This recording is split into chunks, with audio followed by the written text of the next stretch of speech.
એક યુવાન, ખૂબ જ બુદ્ધિશાળી યુવાન આવ્યો હતો. તે નાસ્તિક હતો, પહેલા કટ્ટર નાસ્તિક. તે ગોલ્ડ મેડલિસ્ટ વિદ્યાર્થી હતો.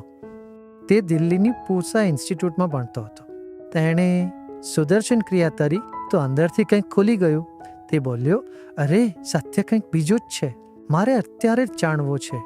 તે આવ્યો અને કહ્યું, મને સહજ મંત્ર આપો. ઠીક છે, મેં કહ્યું, ચલો તો શીખી લો. તેણે સહજ મંત્ર પણ શીખી લીધો. સહજ શીખ્યા પછી તેને લાગ્યું જાણે આકાશ મળી ગયું.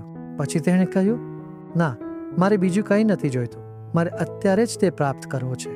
તો તે રામકૃષ્ણ મઠ ગયો. ત્યાં બેસીને ધ્યાન કરવા લાગ્યો, સવારથી રાત સુધી. હું આજે જ સિદ્ધ બનીને રહીશ, ભગવાનને પ્રાપ્ત કરીને જ રહીશ. ત્યાં રામકૃષ્ણ મઠના લોકો ખૂબ પરેશાન થઈ ગયા. તે ઉઠીને જતો જ નહોતો. 2 દિવસ આવું કર્યું, 3જા દિવસે પણ આવું કર્યું. તો લોકોએ કહ્યું, તમે અહીં આવવા નહીં દઈશું. ત્યાં સુધીમાં તો તેને લાગ્યું કે તે પોતે જ હનુમાનજી બની ગયો.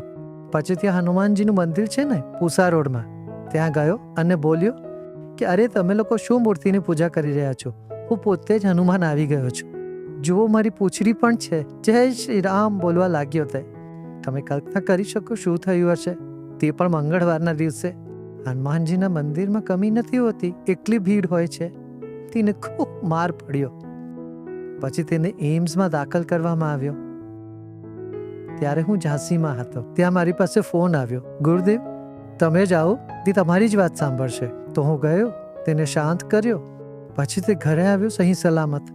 આ ભ્રાંતિ દર્શન થઈ જાય છે ને પછી તમે પોતાની મરજીથી ગમે તે કરતા રહો.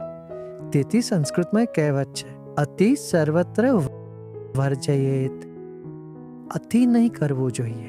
જાપ કરવા હોય, તપ કરવું હોય, તે પણ બહુ વધારે અતિ કરનારાઓને ભ્રાંતિ દર્શન થવા લાગે છે.